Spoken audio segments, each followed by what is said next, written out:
Hey, everybody. Welcome to another episode of your favorite podcast and show with your two favorite hosts.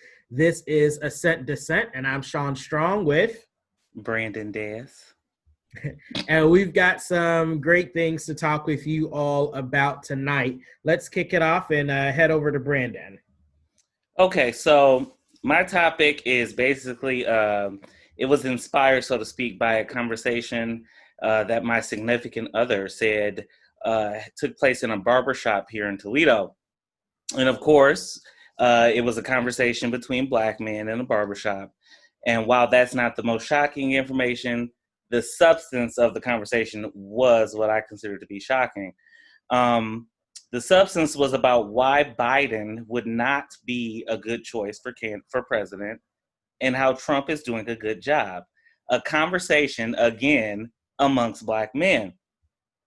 So my point with this topic, Sean, is to discuss Black voter support for Donald Trump and more specifically, Black male support for Donald Trump. But before we get into the specifics, let me set the stage for you. So according to 538, quote, polls suggest about 10% of Black voters, both nationally and in key swing states with large Black electorates, are supporting Trump. That is similar to 2016 as well, and again reflects broader partisan dynamics. Surveys over the last 3 decades have shown about 1 of every 10 Black Americans identifies as Republican, end quote. And 1 in 10 Black people identifying as Republican, that to me just seems a bit sketch, but that's according to my personal experiences. But continuing on, Ben Crump, who is a civil rights attorney, was quoted for saying this in Politico, quote, Black and Latino men still need to be convinced that Biden represents their interests, Crump said. Black men want to hear more about opportunities to build businesses and fixes for the economy, in addition to talk about criminal justice and policing reform, end quote. And for the final nail in the coffin, Gallup had this to say about the issue. Men in the U.S. today are more likely than women to be Republican, and this skew holds to a limited degree among Black Americans. The differences are not huge. 19% Trump job approval among Black men, 11% among Black women. Trump job approval is also significantly lower among Black Americans 65 and older and among Black Americans with college educations, ding ding, than among other Black Americans. None of these differences are large, and the overwhelming majority of Black Americans disapprove of Trump, regardless of the demographic characteristics. Nevertheless, younger Black men without college educations, ding ding, may provide a greater challenge for Biden's campaign blandishments than other Black Americans. Looked at differently, older, college-educated Black women appear to be the target group with the highest potential for Biden, end quote. So I kept saying ding ding because as we can clearly see, Black women remain the backbone of the Democratic Party. I don't care how anybody wants to shape, cut, form, or dice that issue. I'd be so bold to say that it is neither the LGBT community within the Black community that is going to be an issue for Biden. But Sean, what do you make about this issue of Black, and I'm personally saying Black heterosexual men supporting Trump? Well, I mean, I guess I would like to know what persons were in the barbershop having that conversation that your significant other overheard. I mean, did Ben Carson and Dan Cameron come to town? Or like, because that just, but I mean, then again, I don't completely feel 100% shocked by it, because at the end of the day, what we have to understand in our community is that there are a sect of Black men who, and I really hate saying this, I feel like this argument is so old and so lost. It's redundant, it's stupid, it's all of the above. But I mean, there are just a group of Black men who don't realize they're Black men. Um, and I mean, I think that's the best way I can put it. And I think that they don't really realize that they're Black or they're a part of this culture until they have to blatantly experience upfront and in their face the racism that they've always experienced their entire life but chose to ignore. Um, and I feel like it's pretty much an extremely rude awakening and a huge shock to them when they finally do go through it, because it's like, oh my God, not me. I'm an upstanding individual. Like, I went to college, I go to church, I'm a productive member of my community, I vote, I'm smart, I don't give in to the lies that are fed to me. How could this happen to me? And I kind of want to tap them on the shoulder and be like, hey, look in the mirror. Right. I don't care how many millions you make, you still look like us. You still got our problems. At the end of the day.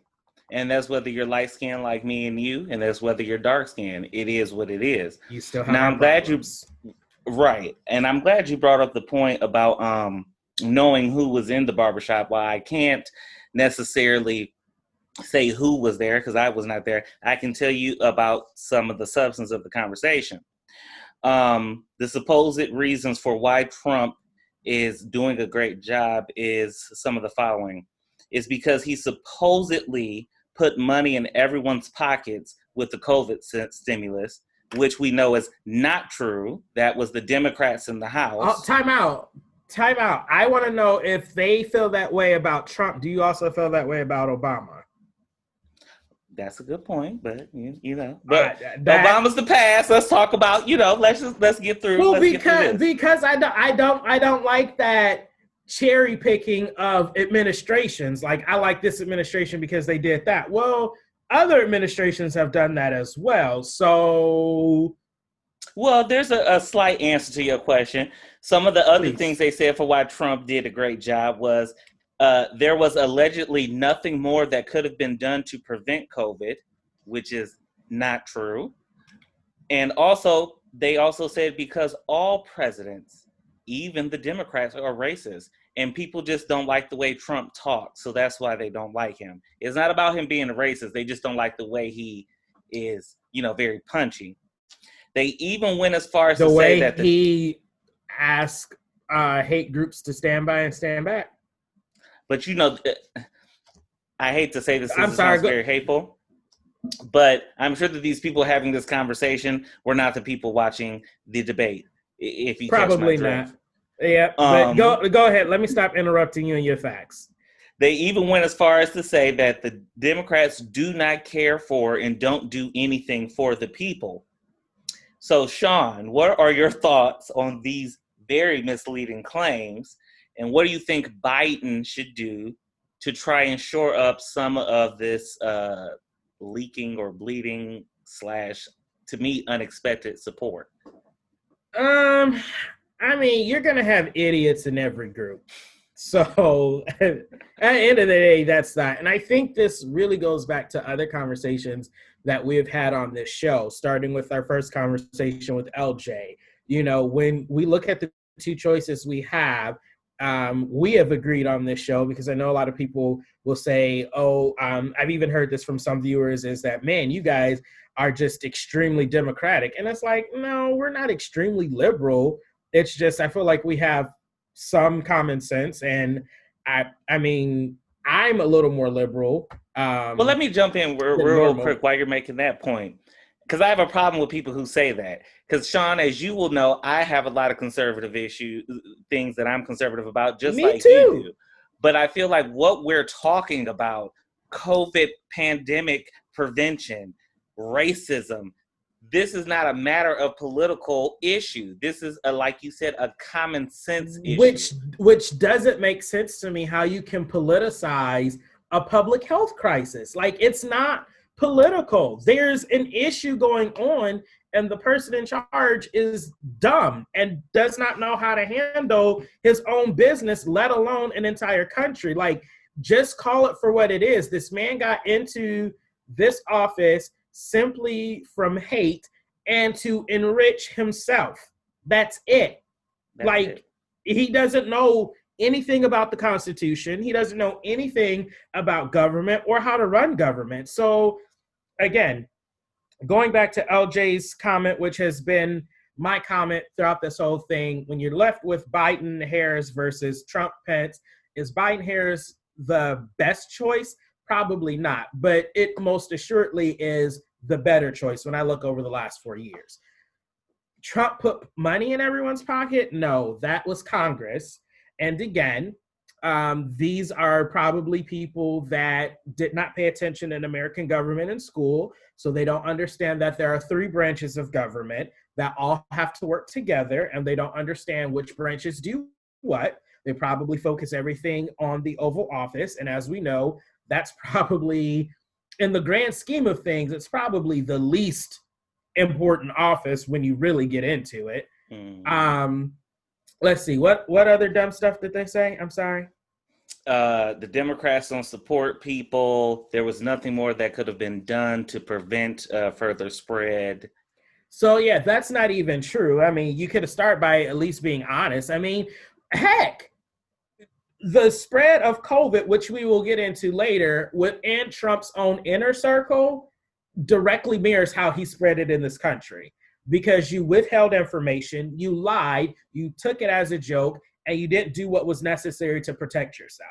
Period. So no, because they were trying to save the economy, and there were definitely ways to say, there were other ways to save the economy.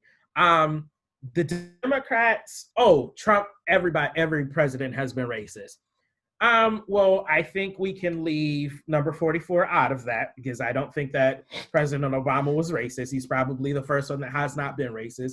But when you look at America and you look at white men in general, and we talked about this in our last episode, whether they're unconscious or subconsciously or consciously racist, yeah, you have that problem with white people just because of the sphere that they've grown up in America and how America has been catered to them. You're going to have that. But who is more progressive? Who is charting more toward, as Angela Clinton said on our last episode, the idea of being actually anti-racist? It's more than just not being racist, but you have to work to be anti-racist. And is that going to be Trump or is that going to be Biden? Because in my opinion, it's definitely going to be Biden, by the mere fact that he chose an African-American as his running mate and had no problem being the number 2 to an African-American. Mm-hmm. Now, I heard some people say, that's absolutely disgusting that he chose Harris. He only chose her for one reason.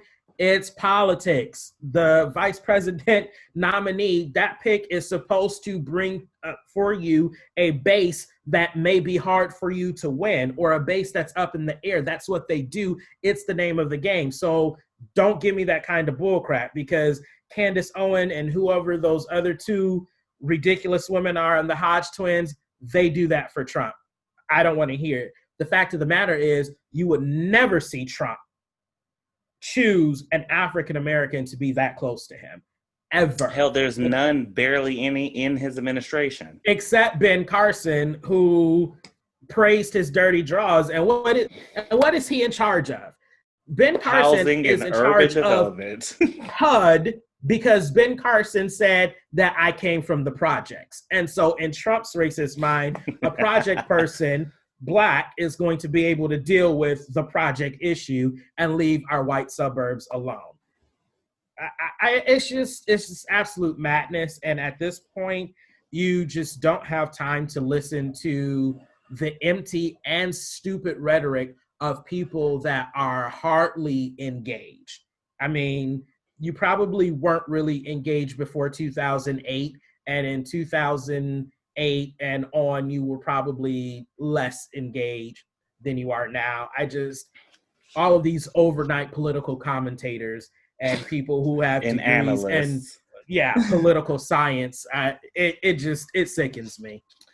Well, I wanted to address another thing. Those people who are saying that me and you are just extremely liberal, not conservative, they want us to talk about our conservative values because they need validation, and I'm not going to give it to them. I will talk about it when I deem it necessary to talk about it. And the When rest it of them can comes kiss up. my ass. I'm sorry to be frank and nasty, but they can kiss my.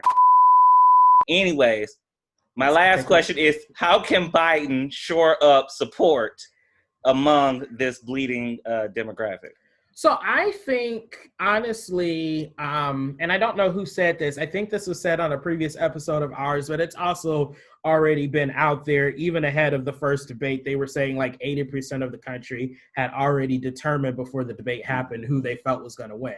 I feel like at this point, because we are so polarized, it is what it's going to be. And there's really only like 10% of the American population out there that are truly undecided. And I feel like Biden and Harris should take their time to focus on that group, whoever that group is, however they can get them. I don't know what the strategy is, but I know people who are having those conversations already have their mind made up. And it's no point in trying to win those people. You spend too much time trying to win those, and you don't get that 10% that you're going to need to push you over the hill. Absolutely. Now for my final question. Also, I just also wanted to throw in there, we also don't know how many of these people that are overnight political commentators and analysts are actually going to show up to the polls to go vote. Right. They probably haven't even registered. But my last question was just kind of a long-winded one. So I'm known, me, for being more brash compared to me and you, because also I speak on how I feel that the Black community is too divisive against itself, and so divisive that it almost seems like it can never be a truly strong and united force. Black heterosexual men, in my opinion, seem to be the biggest problems for many reasons, such as constantly dating white women when they obtain some form of notoriety or accomplishment. Their call to arms for George Floyd compared to their very lukewarm response to Breonna Taylor. Endlessly attacking the LGBT community. Then to top it off, they have the hypocrisy to run to their TVs and to the arenas and stadiums to support the very same sports that they even say do not care about Black lives. They're also quick to go hand their Black children balls, basketballs, footballs, to encourage them to follow the same stereotype and cycle over and over. So sometimes it feels like, for me, my fight for Black equality is one for myself and just those that I support. Sean, how can any Black American continue to support the message that Black Lives Matter when it is clear that even to most Black people, it seems like, some Black lives may actually not matter to them? Brandon, I feel like that conversation needs to be tabled for another episode, because that's a whole episode in and of itself, where I feel like we need somebody from the LGBTQ plus community. We need a Black female. We need a Black male. That's a conversation that I feel like we need some other people in, and that just I can't just answer by myself. I mean, I have some thoughts, but I'm going to go ahead and say, if you are listening or watching, please make sure you like, subscribe, and follow on Twitter, Instagram, and Facebook at Assent_Dissent.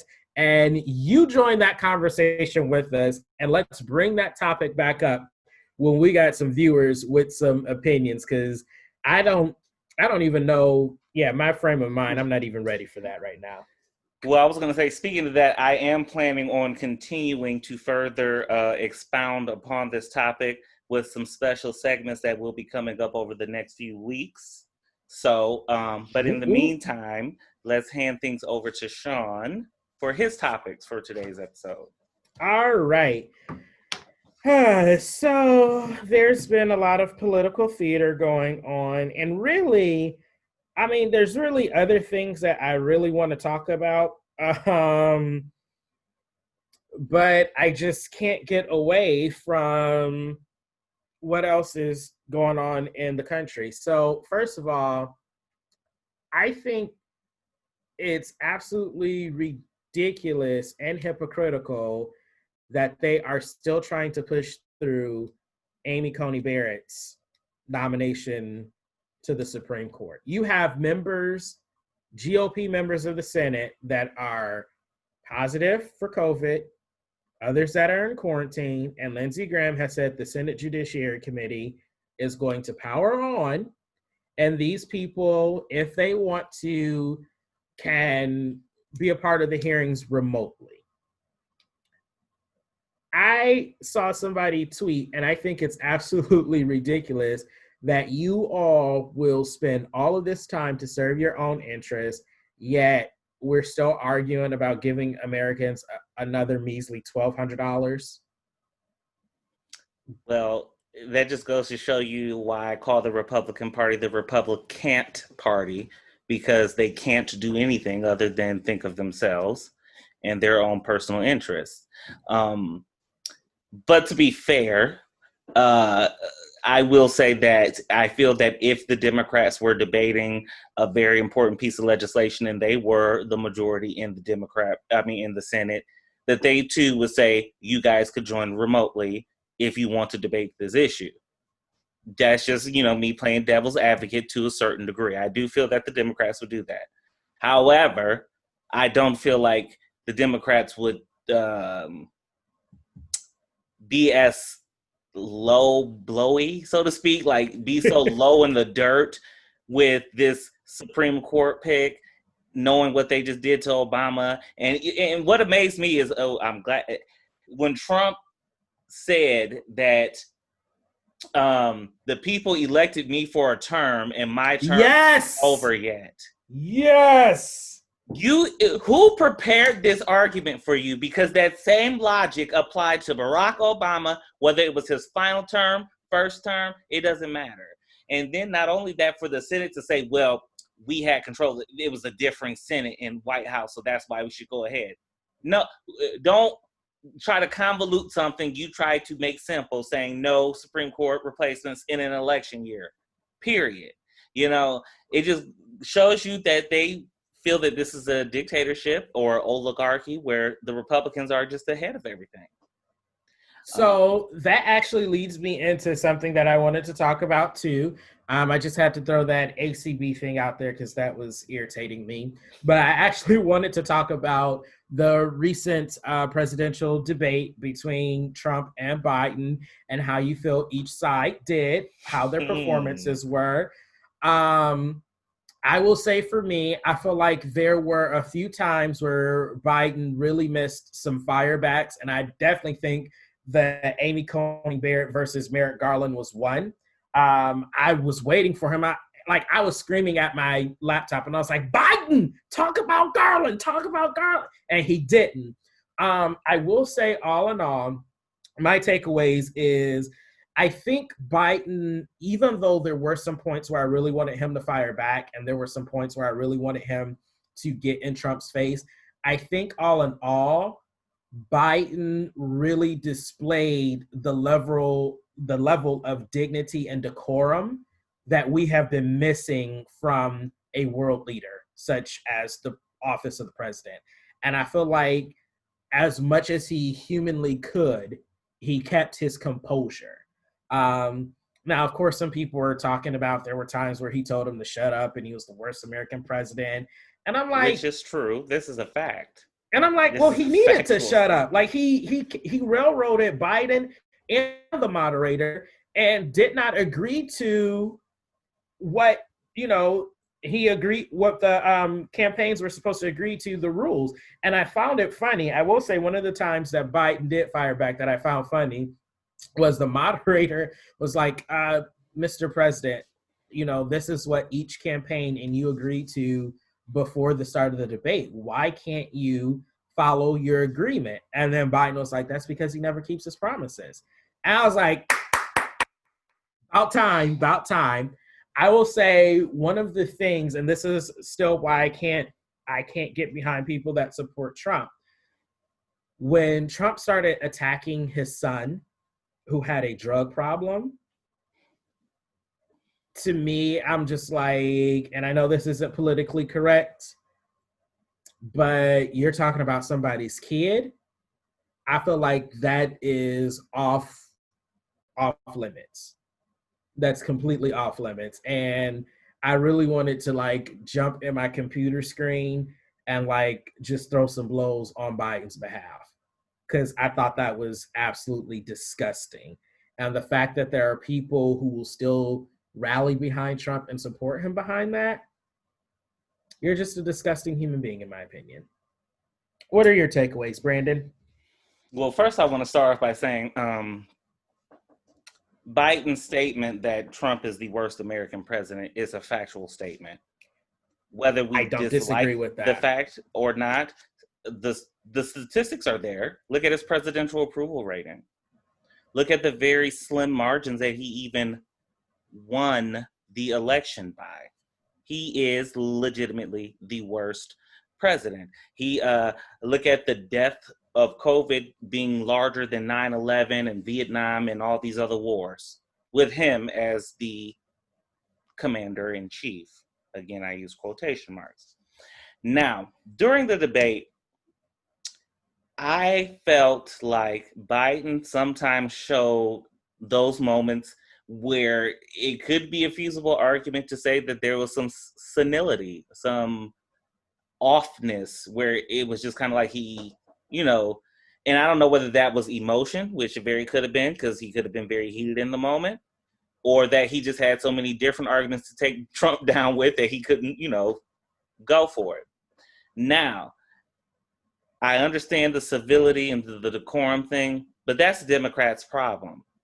They want to be civil and play by the rules, and when they go low, we go high. I love Michelle Obama, but I couldn't disagree with that comment anymore than I do, because when they go low, I'm punching them. Like, that's just it. An eye for an eye. Does that make you any better than them? And I think that's always been the Democrats' message, is that they're trying to appear that they're actually the party with a moral compass and that they are better than the GOPs. Well, and I don't mean physically punch them. I don't. Well, no, I know what you're saying, because I feel that way sometimes too.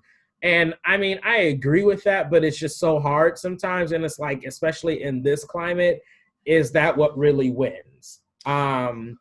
Well, like, and it's not even a necessary and repair image later. Well, and it's not even the personal attack, what I mean.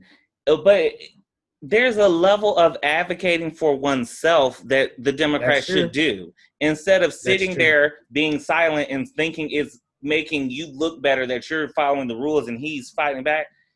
Advocate to say, I'm not done talking, let me finish talking. Raise your voice. Show you have a little backbone. That's what I mean by punchback. For now, not me. I would definitely taking it a lot further than either one of them went. But that's just what you can still show decorum while standing up for yourself. Absolutely. And I think too, with Biden, I've never seen the issues with him, quote unquote, not being mentally sharp or senile, or that anybody else is saying. I think if you want to, you can almost put any label on anyone that you can and take one little piece of something and stretch it. I mean, Hillary Clinton had pneumonia, and by all means, she was about to die. Mm-hmm. I think for Biden, and I completely understand him now that I'm older, because I feel like mine is getting worse. He has a speech impediment. And I understand that, because I too struggle with a stutter. And really in that moment, it's like my brain knows what I want to say, but it doesn't communicate at the right speed for my mouth to get it out. So I'll mispronounce words. I'll say the wrong thing. And I feel like in that moment, when you have the whole world looking at you, and there's so, like you said, so many arguments up here that are jumbled, but then there's just a whole bunch of hot air and nonsense coming out of somebody else's mouth, and you have like 15 ways to refute it. Plus, there's points that I want to make. That's extremely difficult to somebody who has a physical ailment, as far as having a speech impediment. Because I saw moments, and I guess for me, the moments that other people would say Biden wasn't being sharp, or those are more see-down moments, I saw them as moments where he was stuttering and trying to get his point out. And I identified with that. And I'm not going to fault him on that. What I will say is that he knew what kind of person Trump was before he debated him. So I feel like he should have had his talking points to a minimum, and he should have focused on his plan. And as hard as it may have been, I would have liked to see him be less distracted and answer Trump less. I feel like at this point, we already know what Trump's arguments are. When it comes to COVID, he's going to talk about swine flu. I feel like we know where he's going to come from because he's an open playbook. So you should have something ready to fire at the same things that he keeps saying. That's just my opinion. Well, and also a lot of this falls too on the failure of Chris Wallace as a moderator. Oh gosh. Now, while he did try to advocate at some points and try to, he tried was a to terrible look nonpartisan at one right. point. And it was just like, bruh, you're not even doing a good job at containing your boy, period. Another part of a way what they need to do to improvement is, what is this whole thing that they have where we're like, okay, well, we'll enter the open discussion part? Nah, take that out, because it's clear homeboy can't control itself. You get 2 minutes to respond, you're done. You get 2 minutes to respond, you're done. And then you can have a moment to rebut each other uninterrupted, 2 more minutes. But this whole crosstalk open, it's not going to work. Clearly. Well, and then I'm trying to figure out, and maybe I just never paid close attention because I was looking for certain things out of former presidential debates. And also, this is like my third election ever being old enough to vote in anyway, because I'm still young, praise God. I don't remember many times in presidential debates where there was an open discussion period. Now, I totally chalk that up to being young and, first of all, not even remembering a lot of presidential debates, because literally I've only voted 2 Obama, 1 Trump. This is literally my 4th time being old enough to vote in a presidential election. So I don't have a whole extensive knowledge of that. Maybe that happened in the past. I think that whole piece in and of itself is stupid. So yeah, we can get rid of that. So that has been today's episode of Assent, Dissent. Thank you so much for the support that you have given us so far, and I hope that you continue to support. You can find us on Twitter and Instagram at Assent_Dissent. We are on Facebook as well as Assent Dissent. You can see us on YouTube and pretty much every single podcast outlet that's out there, be it Google, be it Spotify, be it Amazon, Apple Podcasts. We are available on every outlet at Assent_Dissent. I am Brandon Diaz. And I'm Sean Strong. And we will see you all next week for another great episode. Have a good night, guys.